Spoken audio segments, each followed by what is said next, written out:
Tadi kalau bicara hobi kayaknya salah satunya tadi traveling ya? Kadang juga kita perlu refreshment dengan menghadiri, hal-hal yang memang menghadirkan suasana baru buat perjalanan itu adalah proses kita menghargai tempat kita kembali pulang. Sebenarnya bukan perjalanan ibadah saja tapi Ya, perjalanan fisik gitu loh. mana ada zaman itu, proses untuk news-nya itu bisa dibayangkan Bisa gitu, iya. pemirsa di Indonesia saat ini misalkan 250.000 jamaah haji Indonesia sedang berwukuf di Arafah, tapi tayangnya tengah malam besoknya gitu kan.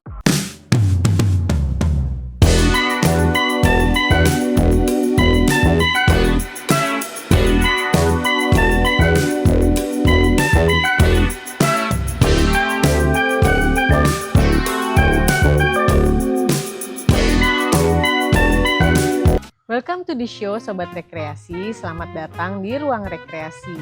Rekreasi hadir untuk membangun dan memperkuat citra Taman Rekreasi, Seni dan Budaya Indonesia melalui konten-konten yang relevan.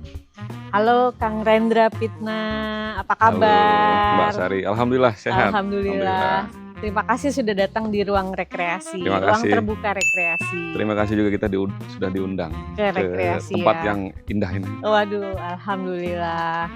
Nah, bicara rekreasi nih, kita kan backgroundnya sama ya dari tourism gitu ya. Kalau dulu kan memang banyaklah ilmu baru dari pariwisata ya, salah satunya rekreasi. Betul. Nah, kalau rekreasi yang satu ini artinya tuh recreation, jadi menciptakan daya kreativitas gitu loh. Jadi kita udah lelah, udah capek beraktivitas, mungkin Kang Rendra udah puluhan tahun ya di industri kreatif gitu. Nah, gimana sih caranya merecreate lagi gitu loh. Nah, sebelum menjawab itu mungkin pengen tahu dulu nih recreation dari kacamatanya Kang Rendra.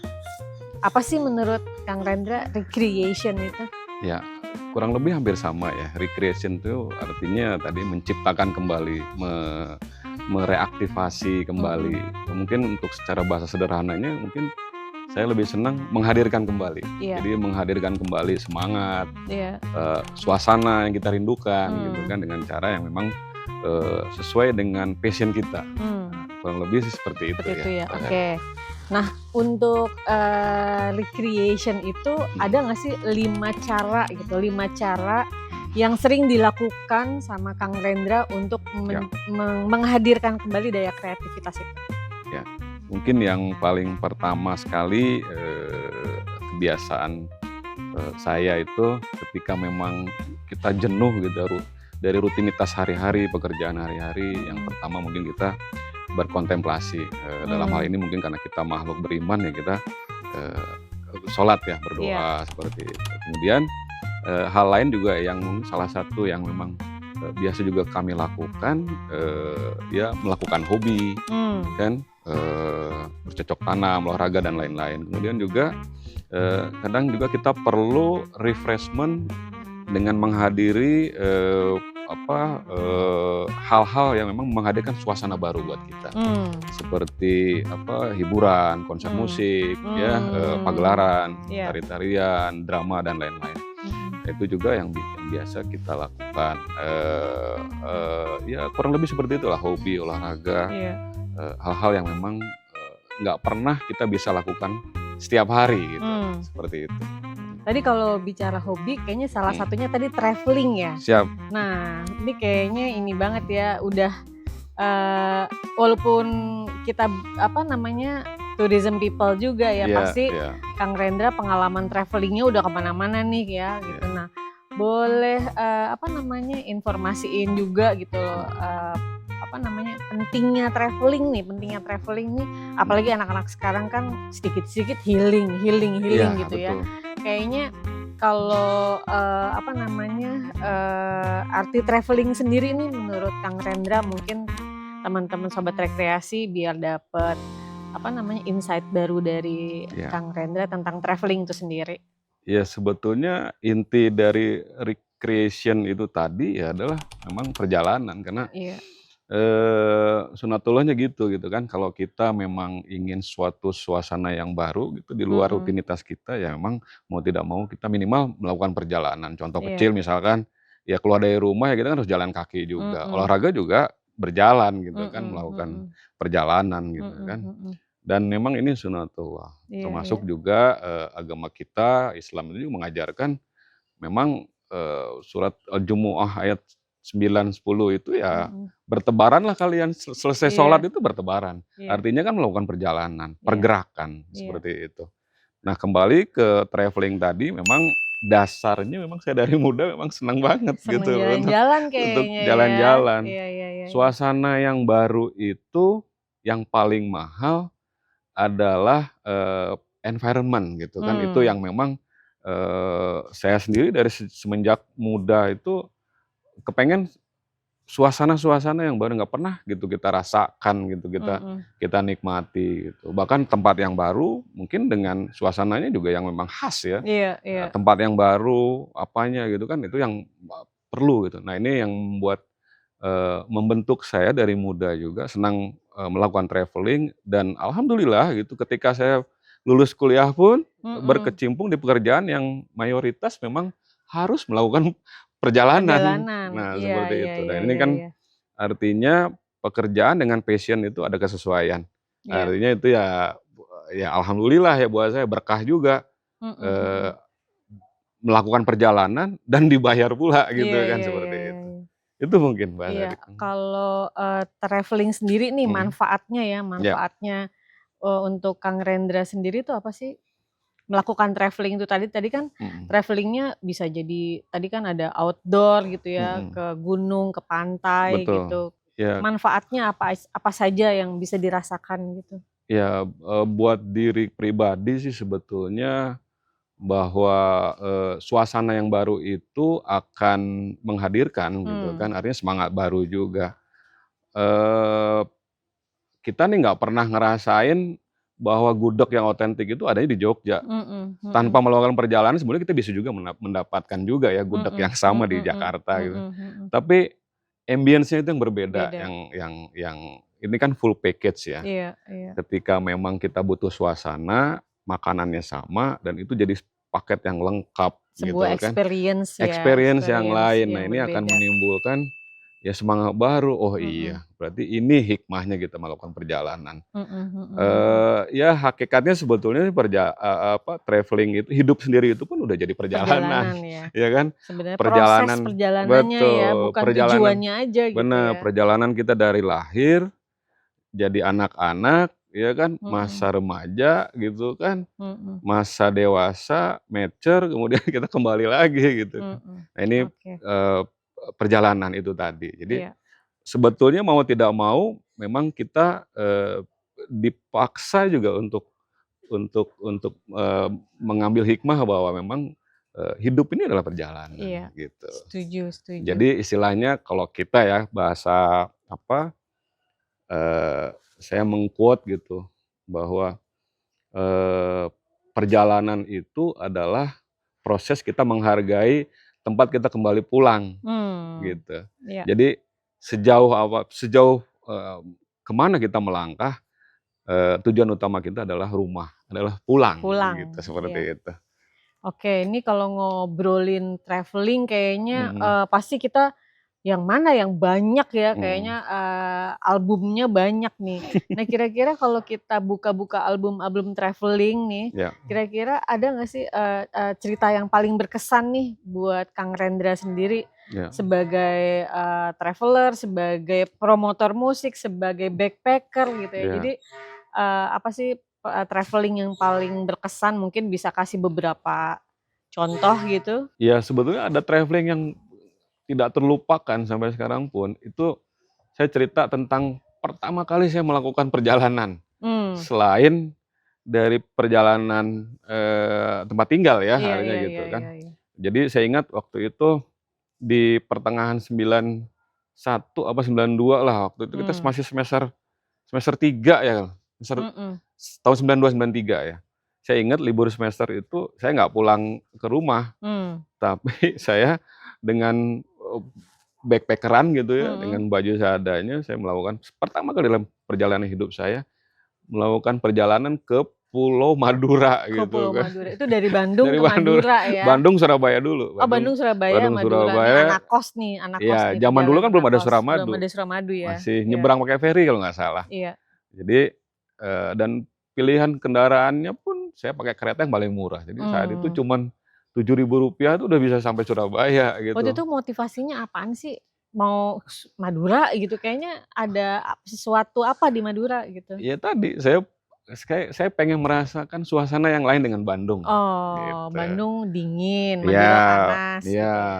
heeh, jadi pengen itu aja sih sebetulnya. Mmm. Dan waktu itu kan zaman kita muda itu identik dengan spontanitas ya, Iya, jadi iya, iya, nggak iya. pakai rencana, nginep di mana, Iya, pakai apa, udah yang yang penting berangkat berangkat, gitu naik ya? Iya. angkot dari rumah, naik angkot menuju stasiun Bandung, Mhm. terus kita pilih kereta ekonomi yang pertama Pertama, berangkat, waktu itu pukul 5 pagi, mhm. masih subuh, dan sampai di Surabaya itu jam 10 malam. Jadi bayangkan, Mmm, hampir 14-15 jam 15 jam. perjalanan dengan kereta ekonomi zaman itu ya, Mhm, di mhm, setiap stasiun berhenti. Itu kan mhm, pengalaman yang nggak pernah mhm, mhm, kita bisa dapatkan di mhm, mana-mana ya, dan mhm, pengalaman mhm. itu paling mahal. Iya, Walaupun iya, dengan iya. ongkos murah, perjalanannya pun nggak terlalu jauh, Iya, tapi pengalaman yang didapatkan luar biasa buat saya, iya, dan itu jadi trigger iya. gitu buat saya. Terus di Madura, apa namanya, ngapain aja tuh sebagai, apa namanya, perjalanan pertama gitu kan pasti kan, apa ya, mungkin mau ke mana dulu nih gitu loh. Iya, karena tadi spontanitas Spontanitas. tadi, jadi termasuk apa yang mau dilakukan di sana pun tanpa rencana gitu ya. Mmm, Jadi prinsip saya adalah ketika saya injakan kaki di tanah itu, maka saya merasa bahwa saya sudah pernah ke sudah situ. sampai di Madura nih, oke. Istilahnya kalau kita mau mau kemana-kemana belum kepikiran ya, zaman Touchdown dulu nih, touchdown Madura nah, ya. iya, jadi istilahnya yang penting saya bisa interaksi dengan, keadaan di sana, dengan orang-orang Mhm, di sana, udah cukup buat saya ya, iya, oke. seperti itu, gitu. Oke, itu tadi kan perjalanan pertama. Nah, Mhm, kalau, apa namanya, dari puluhan tahun Kang Rendra, melakukan banyak perjalanan mhm, gitu, apalagi sih yang kira-kira berkesan dan bisa kasih, apa namanya, inspirasi juga buat yang lain nih mhm. kalau mau melakukan perjalanan ini misalnya harus seperti apa gitu? Ya, yang paling penting adalah, eee, dalam melakukan perjalanan, ya sesederhana pun kita pasti melakukan rencana perjalanan. Mhm, Jadi mhm, kita mau pakai apa, mau kemana gitu kan, mhm, kemudian mau ngapain di sana ngapain, gitu, iya, minimal kita harus pikirkan. Nah tadi sambungannya, eee, satu hal lagi yang menurut saya menarik juga ketika, kalau nggak salah kita sekitar job training ini sekitar semester 5 apa 6 semester ya 5, gitu. mhm, Satu kali, eee, kan dibagi per kelompok, kelompok saya itu mhm. melakukan studi analisa, potensi pariwisata di Sumatera Barat Oh, iya. gitu ya kan. Lagi-lagi jiwa avanturis saya itu keluar gitu loh. Mhm, Walaupun mhm. memang kita kalau tidak salah sekitar 1 sampai 2 bulan itu di lokasi di sana, ketika ada hari-hari libur, itu saya manfaatkan betul untuk Explore lagi. liften kalau kalau kalau kalau Oh, bahasa kerennya kita liften. Lifted. Iya, iya, iya, iya. Liften Mbak Sari. Saya berdua dengan rekan saya kalau nggak Mhm. salah waktu itu, di Ke antara mana hari aja tuh? libur itu, Mhm. ya kita liften itu numpang bis yang kosong. Sampai di mana kita turun, numpang Numpang lagi lagi. gitu, dan nggak kerasa itu dari Sumatera Barat, itu Mhm. bisa sampai saya ke Parapat, ke Wow, Sumatera Utara, dan iya. itu lagi-lagi saya pertama kali saya menginjakan bumi Sumatera Utara gitu. Mmm, Eee, Luar biasa perjalanannya pun 17 jam, iya. semalaman gitu, dan itu, perjalanan yang gratis Mhm, mhm, karena mhm, mhm. karena kita numpang Iya, gitu, iya, iya, iya, gitu iya. dengan berbagai cara waktu itu ya, dengan mahasiswa gitu kan, kita berdua. Eee, Kayaknya nggak ada rasa takut ya? nggak Maksudnya ada, nggak ada yang dipikirin nanti ada takut misalnya apa perjalanannya, gimana, transportasinya aman atau enggak, di i apa nih kan kalau di apa, daerah hutan di itu Sumatera di kan mungkin hutan, begal apa kita gitu mulai ya? dari hutan Oh. Pasaman. Pasaman Oh itu hutan Pasaman. ya kabupaten, terluar dari Sumatera Barat yang berbatasan langsung dengan Sumatera Utara. Dan itu terkenalnya kalau orang Minang bilang itu Rimbo Panti. Oh, Rimbo apa Panti, itu jadi Rimbo hutan. Jadi saya ingat spontanitas itu keluar ketika kita lagi makan di pecel lele, Mbak.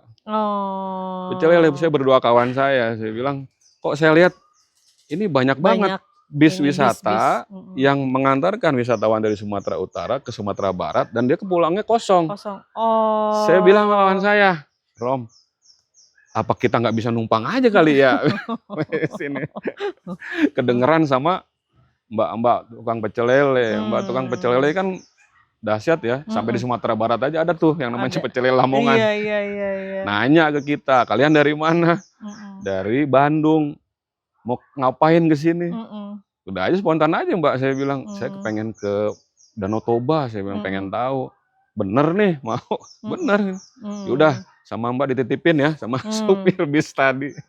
Berangkat Mbak, kita semalaman. Sampai di Parapat itu pukul 3, pukul 4 subuh. Asal nyemplung aja di Danau Toba, jalan-jalan di ferry, ya, ke Tuk-Tuk, ke Samosir. Kan kalau nggak nekat begitu mana kita tahu ya. Kapan lagi kita ke Danau Toba? Tahun segitu dengan kondisi kita masih mahasiswa. Ya. Iya. Mengalahkan rasa takut juga ya. Seperti itu. Wah, keren. Terus kalau baca biografinya Kang Rendra kan juga pernah melakukan perjalanan haji ya. Perjalanan haji kan juga sebenarnya bukan perjalanan ibadah saja, tapi perjalanan fisik gitu loh. Betul. Nah itu pengalaman apa sih yang bisa dibagiin nih ke Sobat Rekreasi ketika Kang Rendra melakukan perjalanan haji itu? Ya, sebetulnya saya melakukan perjalanan haji backpacker itu 2010 Mbak kalau nggak salah. Artinya itu 14 tahun yang lalu ya. Jauh sebelum 2010 itu 2006 itu saya ikut haji reguler. Jadi paling tidak saya punya pengalaman haji reguler itu ikut dengan program hajinya Kemenak gitu ya, resmi pemerintah. Dan saya ikut waktu itu dengan Darut Tauhid Agim. Nah, karena memang pekerjaan saya di provider untuk program-program TV ceritanya, 2010 itu saya dapat tawaran untuk mengerjakan live tayangan program newsnya haji. Kan pada saat itu TV, stasiun TV semua di kita nih belum ada yang bisa ada akses untuk menayangkan berita tentang program haji ini secara live. Iya, real time. Real time saat itu. Karena waktu itu sekelas RCTI, SCTV pun tayangan hajinya itu masih tapping. Jadi di-record kemudian tayangnya live delay gitu kan, seperti itu. Nah, ini karena memang pekerjaan saya waktu itu ada tawaran dari salah satu stasiun TV di Arab Saudi untuk bisa menayangkan secara real lifetime program kabar haji ini. Dan itu kita sebagai PH menawarkan kepada semua stasiun TV terbesar yang terutama yang memang basic programnya adalah news. Ya pada saat itu karena belum populer ya kan. Dan angka proyeknya mungkin terlalu besar, jadi kebanyakan kita di reject gitu. Padahal sebetulnya fungsinya sama dan manfaatnya luar biasa dan dirasa sampai sekarang. Mana ada zaman itu proses untuk newsnya itu bisa dibayangkan gitu. Pemirsa di Indonesia saat ini misalkan 250.000 jamaah haji Indonesia sedang berwukuf di Arafah. Tapi tayangnya tengah malam besoknya gitu kan. Kan nggak ini banget gitu. Artinya dari sisi jurnalisme pemberitaan itu agak kurang value-nya. Makanya kami dengan teman-teman PH waktu itu punya keyakinan bahwa stasiun TV harus ambil program ini. Cuman kan kendalanya ketika kita kontrak, masa iya kita nunggu antrian haji ya. Jadi cukup lama. Nah, ini ada challenge tersendiri ketika misalkan program itu kita tanda tangan kontrak dengan TV, tapi pengelolaan perjalanannya seperti apa? Karena saya memang punya basic traveling, punya lingkungan pergaulan juga yang bagus. Nah, di situ ada challenge buat saya. Ini gimana caranya? Ya sebetulnya ini bukan satu program yang memang patut ditiru ya, nggak boleh juga kita haji lewat backpackeran. Haji tetap secara resmi adalah program pemerintahan, kita harus ikut itu gitu kan. Tapi pada saat itu mungkin ada kedaruratan yang memang jurnalistik. Jadi ada urgensi yang memang harus kita lakukan. Dan dilalanya alhamdulillah ada aksesnya gitu kan. Itu kan perjuangan tersendiri. Ketika kita harus mendapatkan visa dalam jangka waktu kurang dari 1 bulan, kemudian merencanakan perjalanan, booking tiket, kemudian itinerary, kita harus berangkat dari mana, spot-spot mana aja yang harus kita kunjungi, itu bisa selesai dalam waktu yang hanya 3 minggu gitu kan. Luar biasa. Untuk minggu. Perjalanan hajinya aja itu effort banget ya gitu loh. Dan yang paling penting adalah kita baru bisa berangkat itu H-1. Wah. 1 hari sebelum hari Arafah. Nah, sedangkan hari Arafah itu semua titik-titik kedatangan, terminal kedatangan di airport di Arab Saudi sudah ditutup, Mbak. Semua jalur jalan yang menuju ke kota Mekah sudah ditutup. Sedangkan kita baru datang H-1. Nah, itu tantangan tersendiri ketika memang di depan antrian di imigrasi kita itu sudah banyak rombongan yang memang harus dipulangkan balik, diekstradisi gitu kan. Secara ininya sederhananya seperti itu. Tapi ya alhamdulillah karena memang ini juga mungkin bagian dari undangan Allah juga, ya saya bilang sama kru semua, karena saya waktu itu bawa 12 kru. Produser, kameramen, soundman, news anchornya juga, saya tour leadernya gitu kan. Jadi saya yang mengurus semua perlengkapan dan kebutuhan mereka dari mulai keberangkatan di tanah air, di dalam perjalanan sampai di negara tujuan di Arab Saudi, dan make sure juga mereka kembali dengan selamat. Jadi seperti itu, Mbak. Dan hasilnya membuka jalan ya. Alhamdulillah. Membuka jalan buat Indonesia punya tayangan real time nih. Nah, gitu. saya merasa juga sekarang kayak saya sedikit berbangga ketika saya lihat tayangan semua di Indonesia, semua news TV itu bisa menayangkan secara live. Paling tidak, oh iya, itu legacy yang yang memang waktu itu kita mulai tanamkan buat teman-teman stasiun TV di sini gitu. Bahwasannya real time news itu value-nya tidak terhingga, namun bisa dilakukan. Dan bisa dilakukan sampai sekarang loh. 2024 ya, kurang lebih 14 tahun berarti. Gitu. Alhamdulillah. Wah, luar biasa ini traveling religi gitu ya. Jadi hidup adalah perjalanan tuh udah macem-macem nih dilewatin sama Kang Rendra. Mungkin terima kasih ceritanya yang luar biasa, banyak inspirasi buat sobat rekreasi pastinya. Mungkin nanti kita undang lagi di program rekreasi selanjutnya. Terima kasih banyak Kang Rendra. Terima kasih sama-sama. Iya, wassalamualaikum warahmatullahi wabarakatuh. Waalaikumsalam warahmatullahi wabarakatuh.